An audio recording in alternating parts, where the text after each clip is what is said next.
kentsel dönüşümle ilgili Sayın Genel Müdürümüz bizzat gelip durumu yerinde görmek, tespit etmek için sağ olsun 2 gündür geldiler, çalışmalarını yaptılar, tespitlerini yaptılar.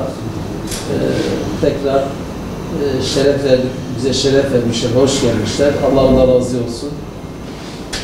Buyur Sayın Genel Müdür. Teşekkür ederiz. Evvela Hüseyin Bey'e hayırlı uğurlu olsun demeye geldik. Aynı zamanda bizim Diyarbakır'da uzunca zamandır yürüttüğümüz projeler vardı. Bunların içerisinde biz Bağlar'ın gerçekten dönüşüme ihtiyacı olan, Diyarbakır için dönüşüme ihtiyacı olan en önemli yer olduğunu tespit etmiştik. Şimdi Hüseyin Başkanımızla beraber, siz zaten çok iyi biliyorsunuz Bağlar'ın caddelerini, sokaklarını. Oraları da dolaştık. Değeri aslında çok kıymetli olan bir bölge. Diyarbakır'ın diğer çeperleri, havalimanı civarı, o Kayapınar kısımları, oralar bir taraftan değer kazanırken merkez ne yazık ki değerini yitirmiş, yavaş yavaş da köhneleşmeye de başlamış. Burada ciddi bir çalışma olacak. Belediye başkanlığımızdaki arkadaşlar da dün epey bir sunum da yaptılar bize, nerelerin dönüşüm ihtiyaçları olduğunu.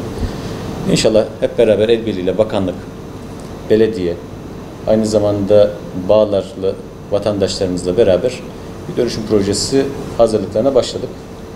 Şimdiden hayırlı uğurlu olsun. Artık Diyarbakır'ın merkezindeki insanların bu koşullarda yaşaması sizi de rahatsız ediyordur, bizi de rahatsız ediyor.